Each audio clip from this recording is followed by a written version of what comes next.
Ok. Comencemos el día de hoy. Estamos a 4 de abril.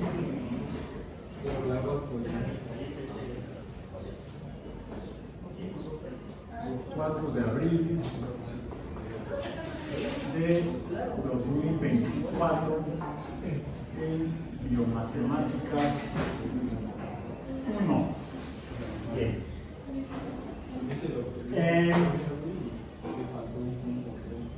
La sesión pasada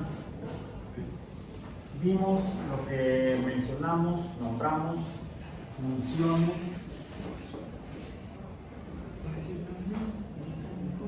exponenciales.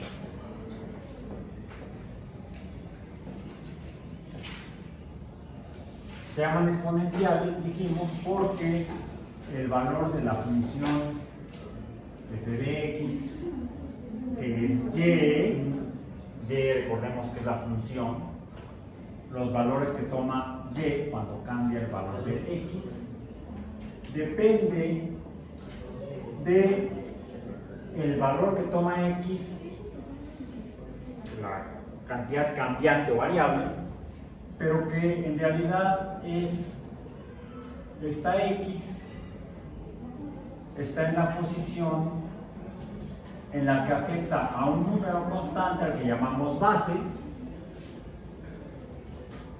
que a su vez puede estar siendo afectado por otro número constante al que llamamos coeficiente. Bien. Entonces pongamos aquí y es la función,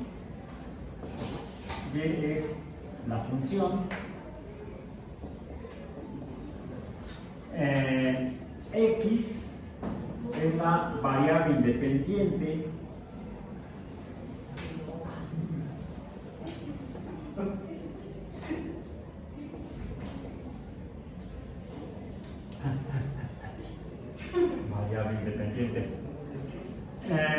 B es la base, benditas 4 letras, y C es el coeficiente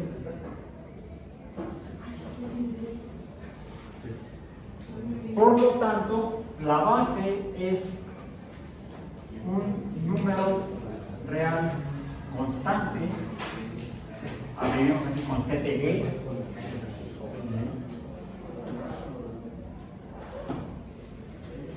Como ya vemos la base B, vamos a ponerlo así mejor. La base B,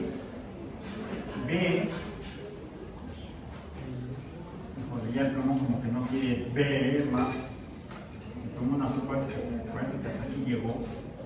Vamos a ver. Si no, ya a lo mejor lo jubilamos ya.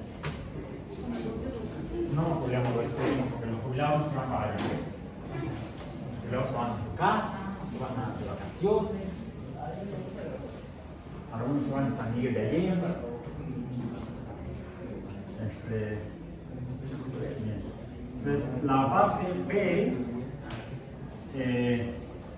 vamos a poner así, está en el conjunto de los números reales y es un número constante. Y el coeficiente C también está en el conjunto de los números reales y también es un número constante. De hecho, pueden ser el mismo número, números iguales, vamos a decir, o pueden ser números diferentes, B y C. No necesariamente pueden ser, deben ser iguales, ni deben ser diferentes. Simplemente son números, vamos a decir, aparte. Uno es el coeficiente, otro es la base, que se ven afectados por la variable independiente o abscisa x, que es la que cambia. Hicimos un ejercicio con la función y era igual a un número que era 2.71, etcétera. A la x decimos, donde recordemos que x es una variable independiente que se parece a la potencia. Digamos que, no sé, una flecha, tenemos que decir que es semejante o casi igual a una potencia. Pues igual, que se llama exponente. El exponente es variable. Se parece a una potencia porque nos dice cuántas veces la base B, este número constante, se repite a sí mismo, se multiplica a sí mismo. Por eso es que se parece a una potencia. Una potencia es un número que nos dice el número de veces que un número se repite a sí mismo. En este caso, el número que se repite a sí mismo, el número B, es un número cambiante. ¿Sí? Se repite una vez, y luego se repite dos veces, y luego se repite tres veces, y es por esto que toma la posición X de la variable independiente o abscisa Y, y por lo tanto puede tomar, dijimos, diferentes valores. Puede ser desde 0, pero dijimos que comenzamos con el 1, luego el 2, luego el 3, luego el 4, el 5, el 6, quedémonos hasta 6 nada más. Lo hicimos hasta 8, creo, ¿no? Algo así. ¿Cuáles eran los valores que tomaba Y en esta función de Y igual a 2.71, donde 2.71 es la base? Es la base. B en esta función es B, la base. Es un número real, el 2.71 es un número real. ¿Cuáles eran los valores que tomaba? Dijimos. El primero era 2.71, luego era ¿cuánto? 7.38, luego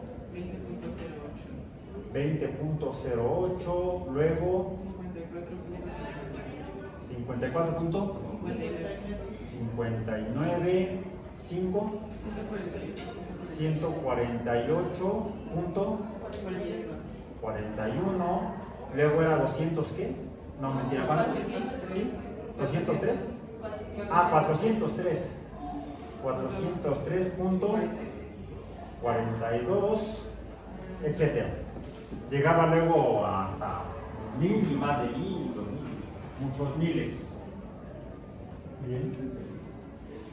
Es por eso que vimos que estas funciones exponenciales, en la otra forma de presentación, además de la alfanumérica y la tabular, que sería la gráfica, la representamos más o menos así, como cuando x iba igual a 1 estaba por acá, ya estábamos en números positivos, pero esto aumenta así. ¿Cómo cambia y conforme cambia x? Esas son las funciones exponenciales. Y mencioné que las funciones exponenciales son mucho más comunes en la naturaleza de lo que la gente puede imaginar.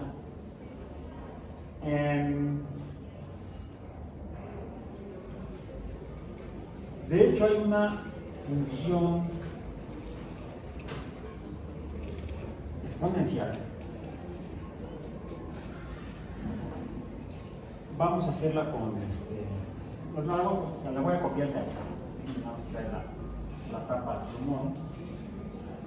Como otro ejemplo exponencial. Esta resuelvan en casa. Por eso que hoy es nuestro último día de clases de la semana y nos vemos hasta la próxima semana, el próximo martes.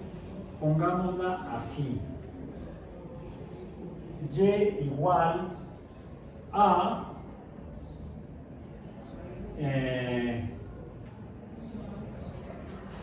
15.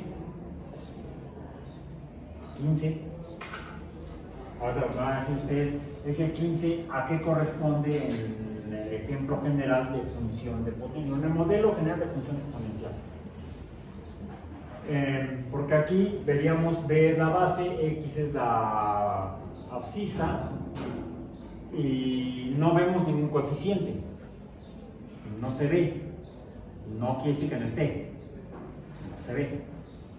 Aquí este es el coeficiente. 15 es el coeficiente que multiplica al número E 2.71. De esta manera aclaro que aquí hay un coeficiente distinto de 1, que sería el que estaría aquí. 1 por 2.71 sería 2.71. 1 por E sería E. Bueno, aquí no es 1, aquí es 15, que sí afecta entonces el valor de E. Y E está elevado a una potencia variable, por cierto, negativa. Ahí diría menos X, puede ser. De hecho, sí es menos X, pero ese menos X, a su vez, toma esta forma. Aquí está la X, a la cual le restamos 10, pero este a su vez es un binomio X menos 10, que a su vez es potencial o de potencia porque está elevado a la potencia 2.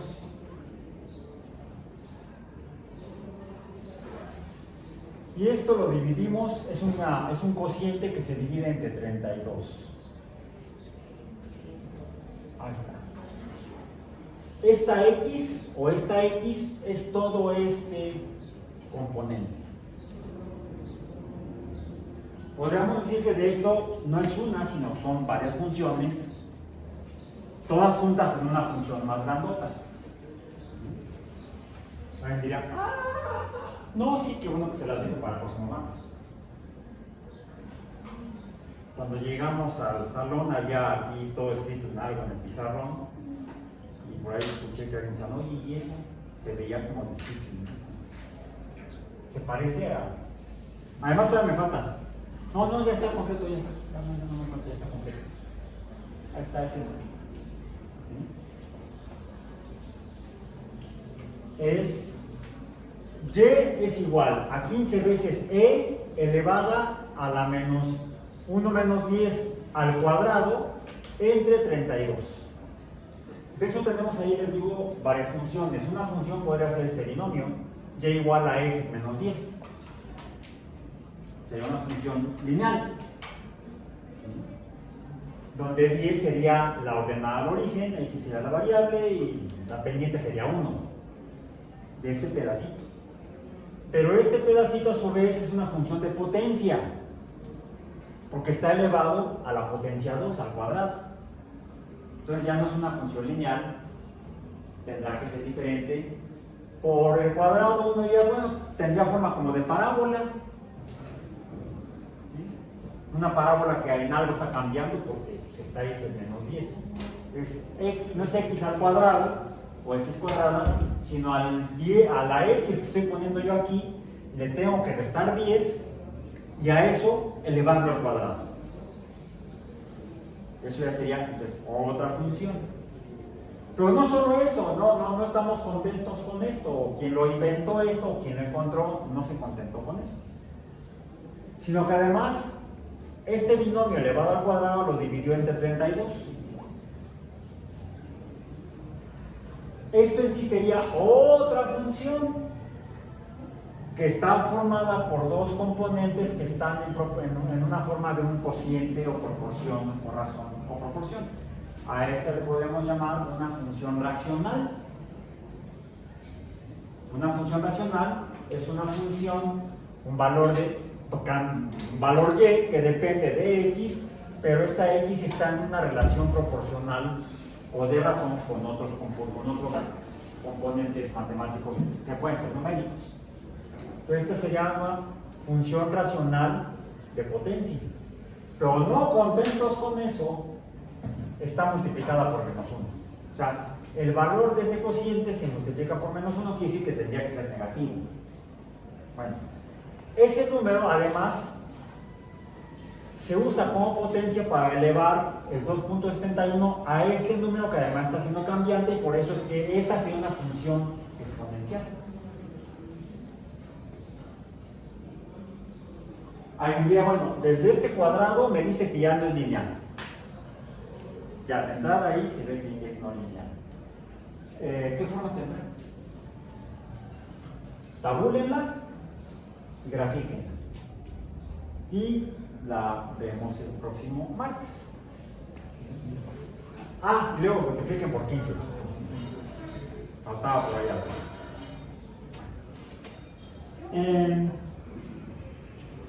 Esa función describe, de hecho, una diversidad de fenómenos naturales. Muchos fenómenos naturales. Dentro de esos fenómenos biológicos, incluso.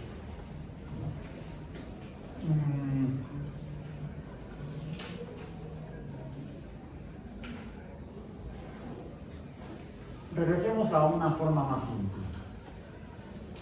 Tenemos, digamos, el coeficiente es 15, podríamos tener entonces, pongamos algo así, que igual a 15 por e a la x.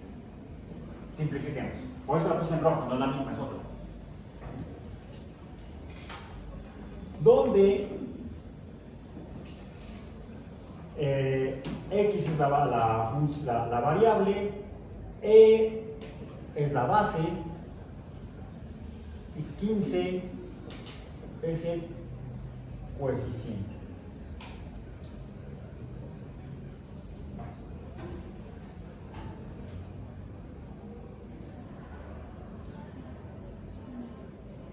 Hay ocasiones en que algunos fenómenos naturales se definen con base en ese número, el número E. Por ejemplo, fenómenos naturales como las reacciones químicas. Reacciones químicas como, vamos a decir, el reactivo A reacciona con el reactivo B y nos va a dar el producto C. Bueno, A es una reacción química, no es una ecuación. Sería la ecuación de una reacción química. Aquí no representamos con igualdad, sino con una flecha, donde tenemos que cuando está el compuesto químico A y se encuentra con el compuesto químico B, se transforman mutuamente y se produce quizá un producto químico C más otro D.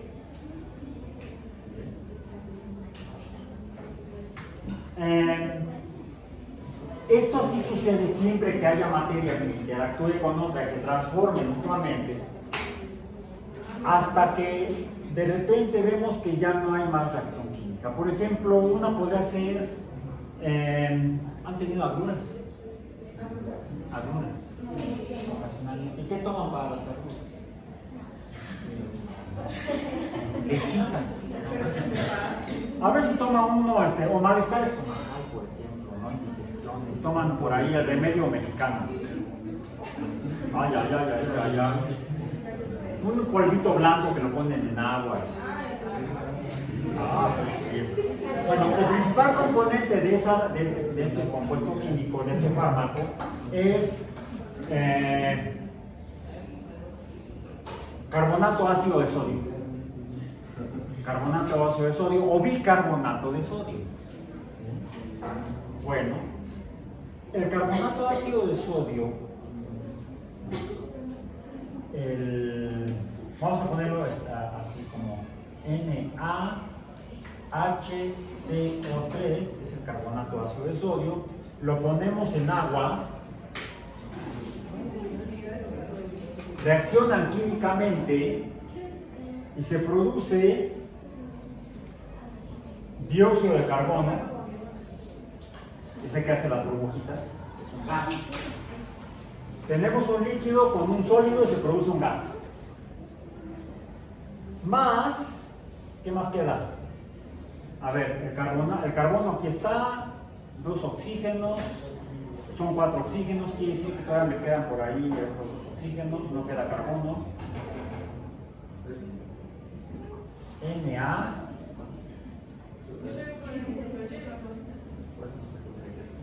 OH, ¿sí?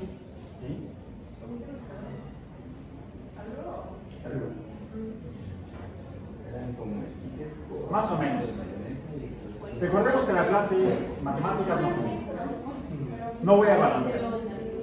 Pero esto, aquí está produciendo un gas. ¿Sí? ¿Cómo sabemos que la reacción ya terminó? ¿Eh? No continúa para siempre. Cuando dejan de producirse burbujitas, CO2. Bueno, uno puede hacer la reacción al revés, de hecho. Uno puede juntar hidróxido de sodio con ácido dióxido de carbono y se va a producir esto: agua y carbonato ácido de sodio. Se dice que las reacciones químicas son reversibles, o sea, pueden ser en un sentido o en otro. Pero hay reacciones que son más reversibles que otras. Hay algunas reacciones que apuntan más hacia un lado que hacia otro. Y eso depende de lo que llamamos el equilibrio de la reacción o el equilibrio químico. El equilibrio químico. Bueno, el equilibrio químico de hecho se define cuando las velocidades en un sentido, la velocidad, vamos a decir, hacia la derecha, vamos a decir 1, es igual, en el sentido opuesto la velocidad sería tal vez otra, pero habría una velocidad con la cual esto se está produciendo, ¿sí? Más rápido, más despacio. Tendríamos una velocidad que en este caso podría ser hacia el sentido opuesto, -1, porque es para allá. ¿Bien? El equilibrio se alcanza cuando las velocidades 1 y la velocidad -1 son iguales. ¿De qué depende la velocidad de una reacción química? Depende de cuánto tengamos de cada lado. Si ponemos mucho de esto, va a ocurrir la reacción rápidamente. Si ponemos poquito, la reacción va a ser más lenta. Entonces, las velocidades dependen de la concentración, decimos, de los reactivos. Depende de la concentración de A y de la concentración de B. Sea la concentración, la velocidad 1. La velocidad -1 dependerá de la concentración de A, no, será de C por la concentración de D. Voy a simplificar, ¿sí? Porque ya es un poco más borroso. Ok. Como se dan cuenta, entonces aquí está implícita la matemática. Para entender por qué las reacciones son más rápidas o más lentas o son más en un sentido que en el otro. El equilibrio químico se alcanza, ¿sí? O el equilibrio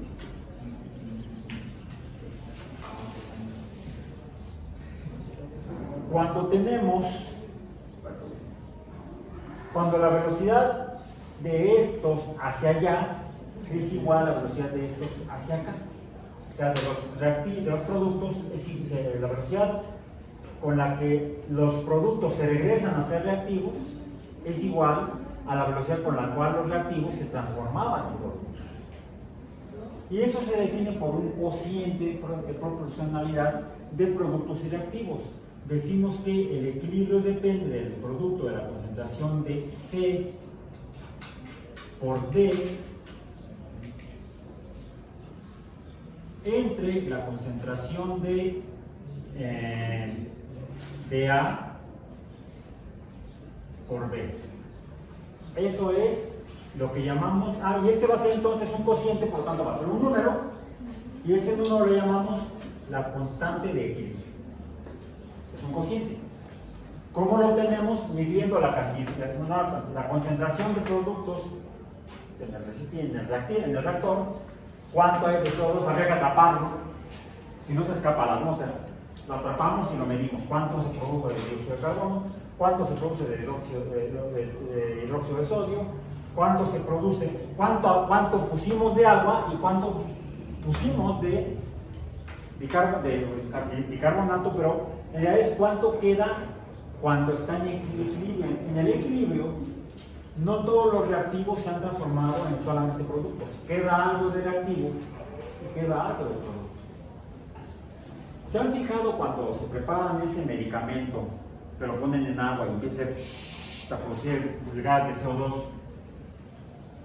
¿Cómo queda el vaso al final? Primero hay agua, sigue habiendo agua. Y queda, tanto en las paredes del vaso como en el fondo, bicarbonato de sodio. O sea, eso nos demuestra que cuando la reacción ya terminó, queda parte de los reactivos, además de que se formaron los productos. No desaparecen todos los reactivos. Por eso es que podemos calcular este cociente. Medimos cuánto bicarbonato quedó, ese va ahí vamos a decir aquí. A sería el bicarbonato, B sería el agua. Entonces, la concentración de bicarbonato al final por la concentración de agua al final, aquí abajo, y arriba, cuánto dióxido de carbono se produjo, y se recuerden que teníamos que atraparlo, y cuánto hidróxido de sodio quedó al final. ¿Cómo podríamos medir este?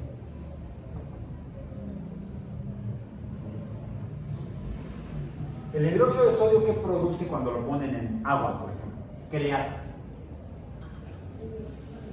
La transforma en una sustancia de tipo básico.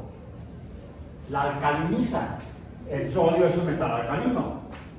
Por eso alcaliniza, diríamos, ¿cómo miden la alcalinización o la acidez? Con el pH. Si el pH es mayor de 7, entonces está alcalina. Si es menor de 7, es ácida. Entonces podemos, midiendo el pH, podemos calcular cuánto hidróxido de sodio se forma. Todo esto lo podemos medir si tenemos los aparatos. O al menos el papelito ese que cambia de color, el papel tornazo. Bueno, ¿esto qué tiene que ver con las funciones? Lo siguiente.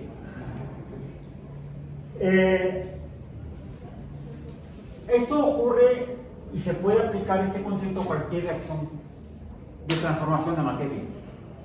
De hecho, siempre que se produce este tipo de reacción, se produce porque hay intercambio de electrones entre las moléculas, hay movimiento de electrones. Es decir, había algo parecido a las corrientes eléctricas. De hecho, las reacciones químicas son fenómenos eléctricos. Y hay algunas reacciones en particular químicas que de hecho las definimos como si fueran reacciones eléctricas, como si fueran procesos eléctricos. Es más, en química, ¿cómo le llamamos a cuando un reactivo se transforma y tiene que ver con lo que le pasa a los electrones? Si se separan o los pierde uno de los reactivos y los toma esos electrones, los toma el otro. ¿Cómo se llama? Oxidación y reducción. La oxidación es la pérdida de electrones por la sustancia que se oxida. Una sustancia que se oxida pierde electrones. Un compuesto químico, un elemento químico que pierde electrones se está oxidando. Un elemento químico que está tomando sus electrones que venían de otro o que estaban en otro elemento químico se reduce. Bueno, eso también lo estudian los químicos y que creen también algunos físicos, más bien los físico-químicos. Los físico-químicos hablan más bien de reacciones de, por ejemplo, de oxidación. Y pensemos en el sodio, por ejemplo.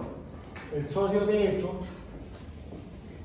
el sodio es un elemento químico que puede reaccionar químicamente y oxidarse perdiendo un electrón.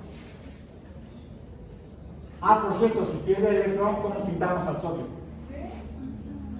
Le ponemos una carga positiva y decimos que ahora es un ion, es el ion sodio. Bien, bueno. Lo mismo que le pasa al bicarbonato de sodio cuando entra en agua, aquí le pasa al sodio, y de hecho es lo que le está pasando acá. Bueno, si esta reacción es reversible y puedo, si el dióxido de sodio, el bicarbonato de sodio se transforma en hidróxido de sodio, el hidróxido de sodio se puede transformar otra vez en bicarbonato de sodio, pues así como el sodio se oxida transformándose en ion sodio, puede pasar la reacción opuesta. Sería la reducción, se reduce cuando gana un electrón y se transforma en sodio sin carga eléctrica. Podemos decir en sodio metal. Dijimos que el sodio es metal. En términos de oxidación, simplemente dejamos de lado esto, lo guardamos en el cajón. Y entonces podemos aplicar el concepto de equilibrio y por lo tanto de constante de equilibrio también a reacciones de oxidación de cosas, como pueden ser el sodio, el potasio, cualquier elemento químico que se pueda oxidar. Podemos estudiar lo que sería o determinar lo que se llama la constante de oxidación. La constante de oxidación, entonces, ¿cómo se define? Sería, vamos a ir simplificándola, sodio más entre sodio sin carga. Dependiendo de cómo esté el sodio, ya una vez que se terminó de oxidar, no todo el sodio se habrá oxidado, alguno habrá quedado como metal o reducido, y una proporción se habrá oxidado, habrá perdido sus electrones. Queda entonces una cantidad de este, otro que sí se oxidó, y esto nos va a dar un número que es la constante de oxidación del sodio, y lo podemos hacer para cualquiera de los 92 elementos químicos naturales que encontramos en la tabla. Resulta que este fenómeno en particular, el fenómeno de oxidación de sustancias químicas, pueden ser elementos químicos como el sodio, pueden ser moléculas que se oxidan, como las biomoléculas que tenemos en el metabolismo, las de la glucólisis, que de hecho la glucólisis es un proceso de oxidación de azúcares, donde cada azúcar, comenzando por la glucosa, está perdiendo electrones y está oxidando, hasta que termina en ¿qué? En piruvato. En piruvato, solamente la oxidación. Más simple que sea la fermentación. Pero cuando tenemos no bacterias, sino células eucariontes y células que tienen mitocondrias, en las mitocondrias se puede seguir oxidando el piruvato. Siempre que haya oxígeno, si no hay oxígeno, entonces no hay ese tipo de oxidación que sería la respiración. Habría respiración anaerobia, que en el caso de las levaduras produce etanol.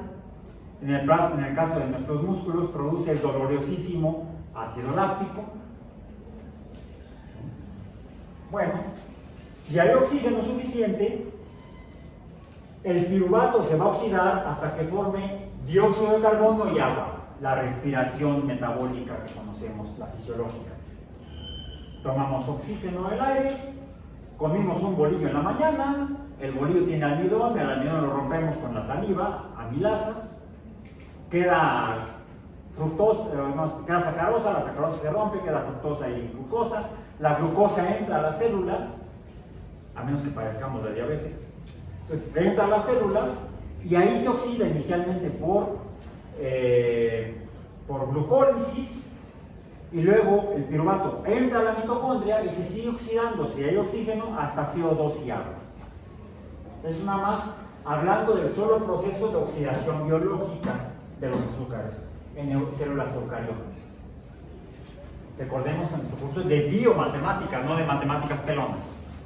Aquí hablamos de biología y usamos la matemática para entender cómo funcionan los seres vivos, como la respiración, como la glucólisis. Y para eso tenemos que acudir a funciones matemáticas, como las exponenciales. Bueno, okay. Ahora, este proceso de cómo se oxidan tanto los iones simples o los elementos químicos simples como el sodio, o fenómenos de oxidación tan complejos como puede ser la glucólisis o la respiración, la misma fermentación alcohólica que producen las levaduras, por ejemplo, se comporta o se puede escribir por medio de relaciones y funciones matemáticas. Porque esto está cambiando en el tiempo, conforme esto se va llevando a cabo. Esto es una variable. Cambia en el tiempo. Estas son variables. Esta constante, de hecho no es tan constante, va cambiando hasta que llega al equilibrio químico y entonces ya no cambia, se convierte constante. Pero esta razón o proporción de elementos químicos o moléculas no oxidadas se van oxidando poco a poco y entonces la proporción va cambiando. Esa relación de cambio, en particular de cómo algo se oxida poco a poco, está descrito por una función matemática a la cual no llamamos función, sino que le llamamos ecuación. En particular, las reacciones de oxidación las describe una función que se conoce como la ecuación, que lleva el nombre de que la describió un químico alemán de apellido Nernst. La ecuación de Nernst, o la ecuación de Nernst, que nos dice que, además, el hecho de que existan cosas con carga eléctrica genera electricidad, fuerza eléctrica, voltaje, potencial eléctrico, que es, como explica la ecuación de Nernst, que sucede esto. Cuando esto sucede, se está generando un potencial eléctrico. Y ese potencial eléctrico es la variable dependiente. ¿Cuánto voltaje se va a generar? De hecho, la respiración en particular es una serie de reacciones químicas de oxidación cuyo objetivo es generar un voltaje en las células, más bien en las mitocondrias. Una diferencia de potencial eléctrico a ambos lados de la membrana mitocondrial. Porque esta fuerza eléctrica se va a usar para finalmente generar la forma de energía que utilizan las células para que funcione el metabolismo celular. El metabolismo celular no usa la glucosa para que la célula funcione, para que la célula produzca lo que necesita para mantenerse viva y reproducirse incluso. No es la glucosa la que lo produce. La glucosa, sin embargo, debe transformarse, debe oxidarse, para dar lugar a esa molécula que sí es la que ayuda a que la célula se mantenga viva. Y esa es el trifosfato de adenosina, o ATP. Para que el ATP se sintetice, se debe generar ese voltaje que describe la ecuación de Nernst. Esa fuerza eléctrica, que es la que lleva a la mitocondria en la célula a tener la energía eléctrica para poder sintetizar el ATP a partir de ADP y ácido fosfórico. No voy a entrar en el detalle porque eso se supone que ya lo vio en su curso de estructura y función celular, y si no, lo siento mucho, reclámenle a sus profesores o profesoras de ese curso, vayan a buscar sus apuntes, sáquenlos del bote de la basura, ¿sí?, para que lo relacionen con esto. La ecuación de Nernst tiene esta forma. No voy a profundizar demasiado en ella, nada más quiero que la vean como un ejemplo de función relacionada con esto que hemos estado hablando en estas últimas sesiones, que describe un fenómeno que puede ser no biológico, sucede siempre que se genera un potencial eléctrico debido a la oxidación de sustancias, materia. Es como funcionan las pilas. ¿Cómo funcionan las pilas? Lo describe la ecuación de Nernst. ¿Cómo funcionan las mitocondrias? Lo describe la ecuación de Nernst. ¿Cómo funcionan los cloroplastos? Lo describe la ecuación de Nernst. Es una de las ecuaciones más importantes en la ciencia en general y en las ciencias biológicas en particular. Nos dice que el potencial eléctrico E, no sé por qué usan la E, si sería voltaje, si tendría que ser E, bueno, E es potencial eléctrico.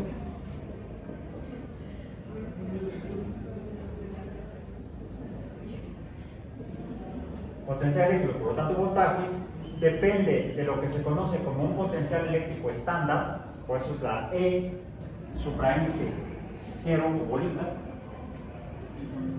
menos, es un valor de voltaje por cierto, menos el producto de varias constantes, R, pero R no es el número no es el símbolo de los números reales, R es la constante universal de los gases, multiplicada por el valor de la temperatura en grados Kelvin a la que ocurre el fenómeno, no en grados Celsius, sino en Kelvin, en unidades Kelvin, que por cierto no son grados, son simplemente Kelvin, entre otra constante que es la constante de Faraday,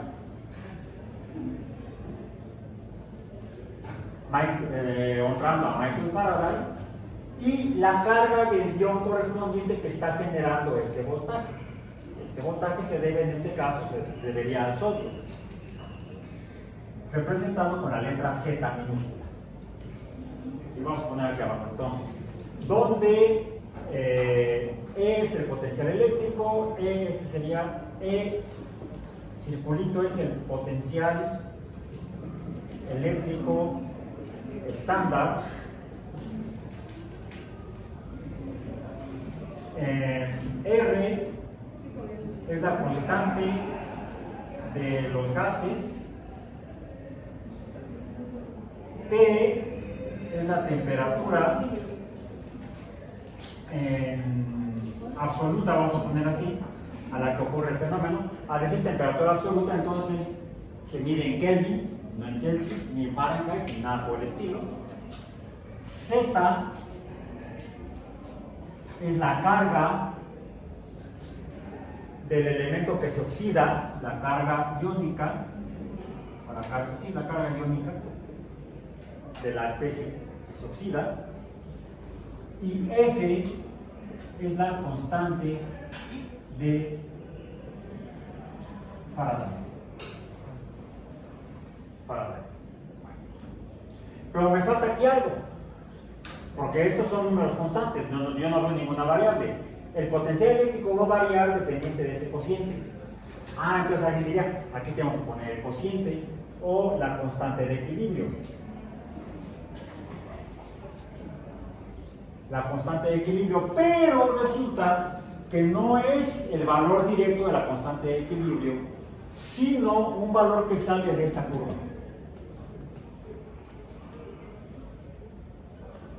¿Y cuál es ese valor? Para obtener ese valor necesitamos obtener un número que sale de esta relación. Ese número vamos a llamarlo L,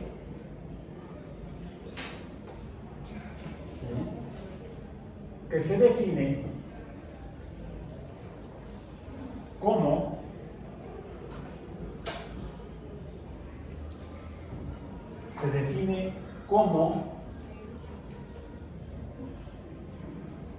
constante de gases.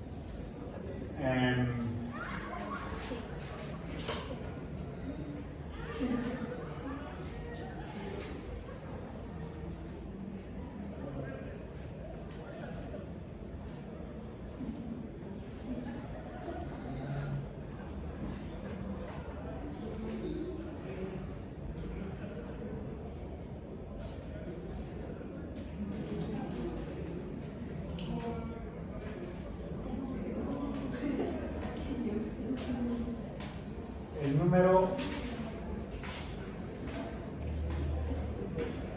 X.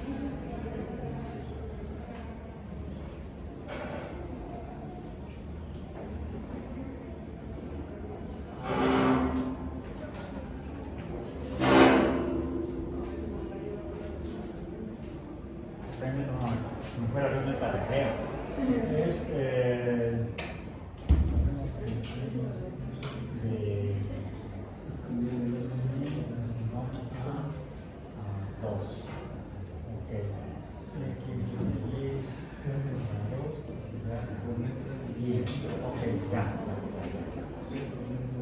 entonces sería el logaritmo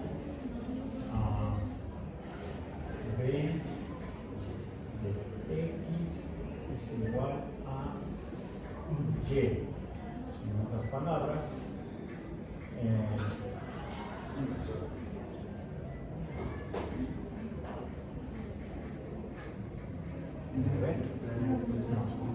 es b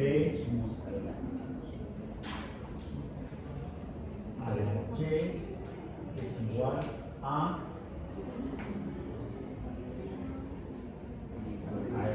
ahí está, ya, ahora sí, ya me acordé. Ok. Bien. Regresemos al concepto de función exponencial. ¿Ok? Este número X, que sería igual al valor Y,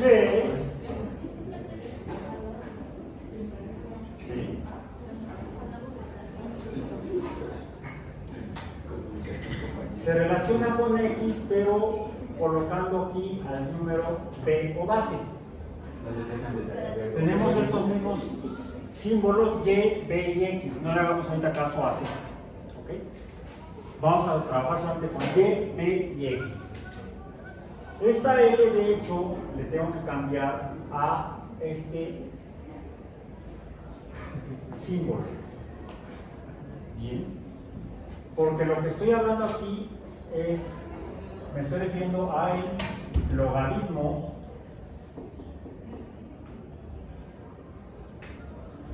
de X.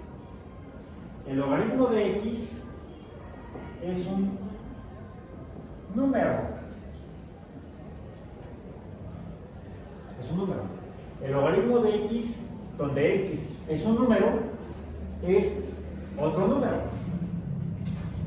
A este número vamos a llamarle, es el número Y. Por lo tanto, decimos, déjenme ponerlo mejor en el orden que ya que sé. Logaritmo de Y sería el número X. ¿Okay? Porque este es el número que cambia y depende de este. Es el número que cambia que el logaritmo de Y es el número X. Para que sea entonces una función. Este depende de este. ¿Okay? Ahora, este número Y que depende de X, ¿quién es? Bueno, aquí por eso puse la B. ¿La B qué es? La base. ¿La base cuál base? En este caso podría ser la base E. La base podría ser E. Pongamos entonces el logaritmo base E.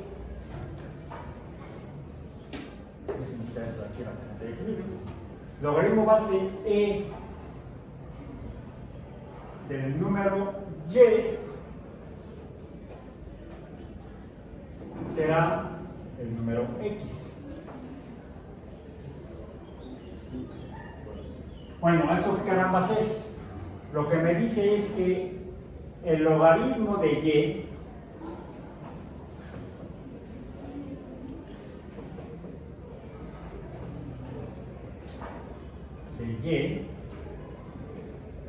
para no confundir con la confusión I, entonces lo pongo entrecomillado,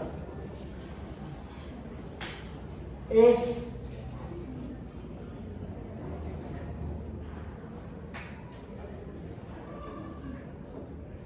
la potencia, pero como esta potencia es X, es cambiante, en realidad sería un exponente. Lo llamamos de potencia. Dijimos que finalmente es una potencia rara, una potencia variable, no constante, pero es la potencia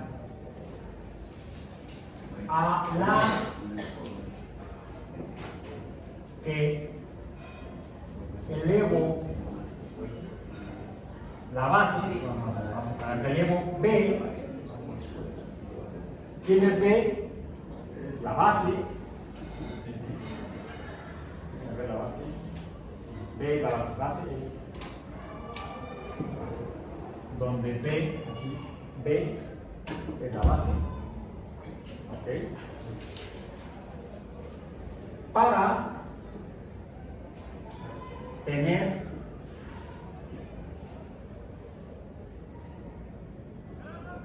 X.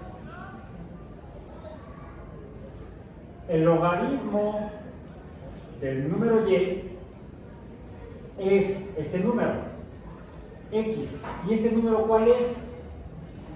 Es la potencia a la que debo elevar la base E en este caso.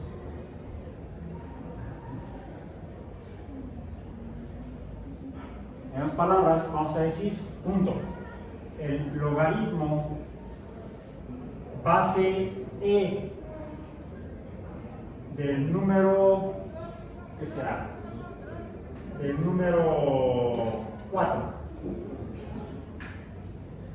¿Cuál es?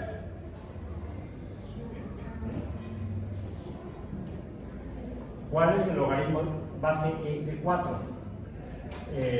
Vamos a poner entonces aquí y es igual a y. No es igual a x.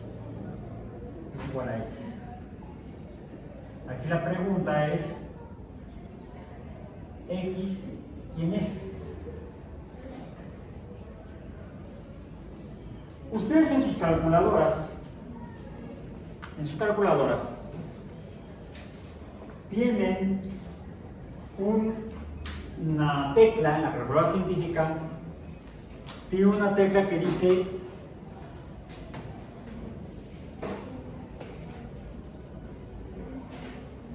LN,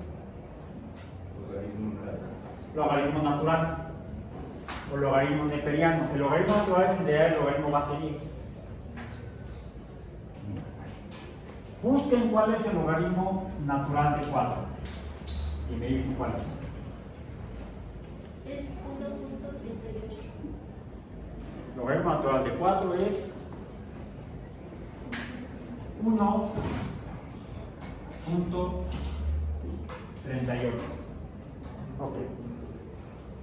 Si esto es cierto, debería entonces, si yo elevo el número 1.38, el número E, que es la base, lo elevo a 1.38, debería obtener el 4.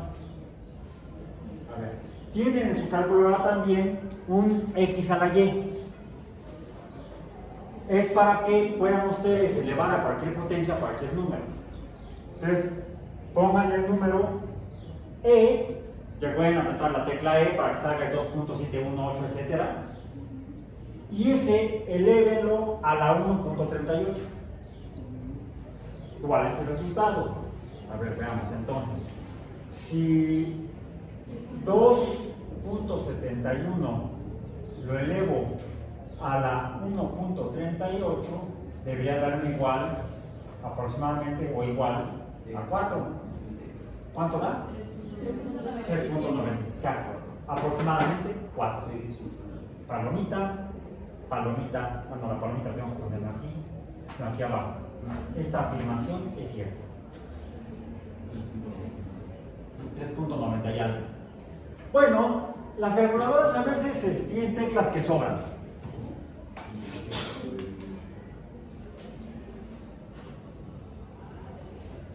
Tienen teclas que sobran.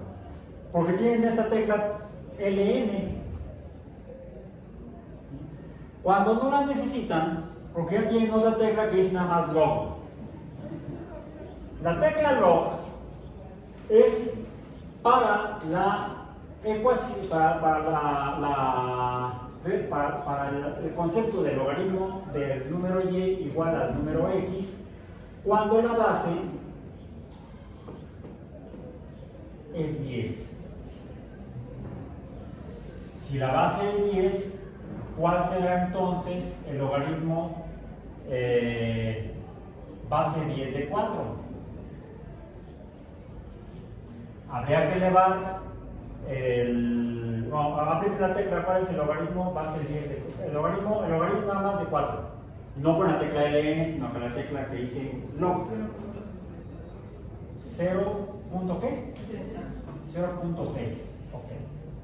¿Qué sucede si ahora lo que tengo es el 10 elevado a la 0.6?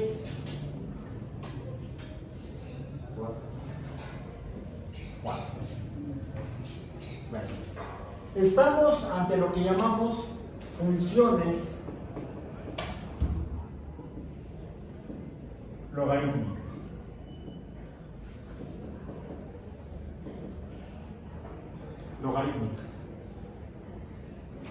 Que en general es la relación de dos cantidades x y y, de las cuales el valor de y depende del valor de x, o así es igual al valor de x relacionado con un número base que existe en las funciones exponenciales. Diríamos que las funciones logarítmicas son el camino opuesto del resultado que obtenemos en una función exponencial. Mediante una función exponencial obtenemos esta curva, con la función logarítmica obtenemos los valores de y a partir de la curva. Es como tomar el camino de regreso. La función exponencial me dibuja la curva, yo puedo obtener los valores de y a partir de la curva ya conocida. Regresando al ejemplo de la ecuación de Nernst. ¿Cómo se comporta la velocidad de las reacciones químicas, como las reacciones de oxidación, que pueden ser, les digo, de monoatómicas, pueden ser moleculares? Pues el potencial eléctrico que se genera depende, en realidad, la variable es, vamos a llamar la proporción o razón Q, el número racional de este cociente. Cuando esto está cambiando, cuando esto no está en equilibrio, no podemos hablar entonces de una constante de equilibrio. Tenemos que quitar la K y tenemos que hablar de el coeficiente o cociente de oxidación. ¿Sí? Porque esto está cambiando en el tiempo hasta que llega al equilibrio, ya no cambian las cosas. Y la reacción ya no cambia, ya no procede. Ya lo que se formó y lo que no se formó no se formó. Lo que se oxidó y lo que no se oxidó se quedó sin oxidar.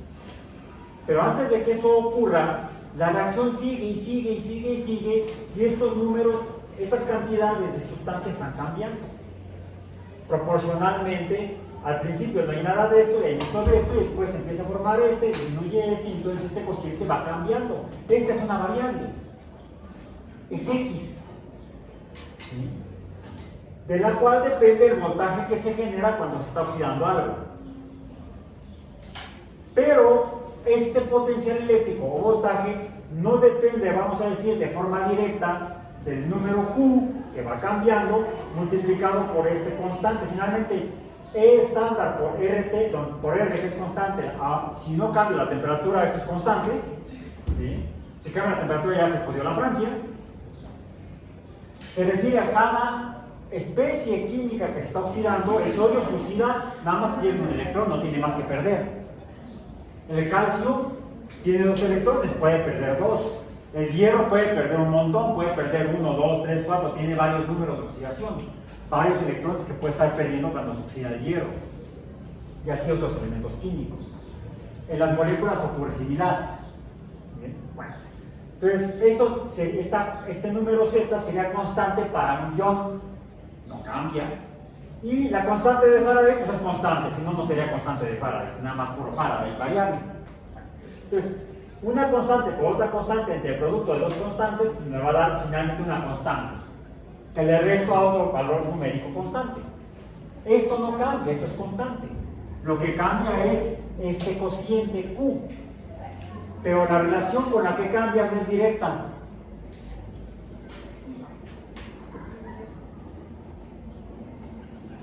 Es logarítmica base y. En otras palabras, se comporta más o menos como es. ¿Cómo cambia en el tiempo esto cuando se oxida? No es lineal, se va oxidando primero poco a poco y luego más rápido. No, primero rápido y luego despacio. Cambia.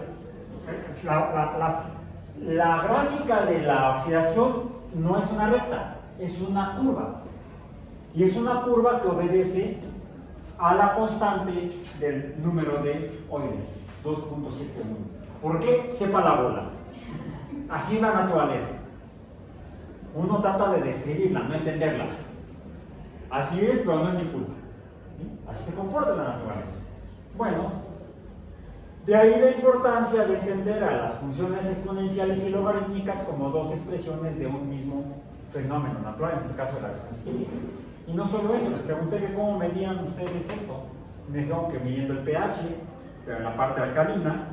Bueno, ¿qué es el pH? El pH es... El pH, lo voy a poner incluso con otro color para distinguirlo con el verde. El pH, en realidad es consecuencia. El pH es una escala de números. Es una escala numérica definida por una función logarítmica. Pero el fenómeno en sí del pH se debe a que la misma agua, H2O, puede estar reaccionando químicamente un poco de agua con otro poco de agua, donde un poco de agua se comporta como ácido y otro se comporta como base.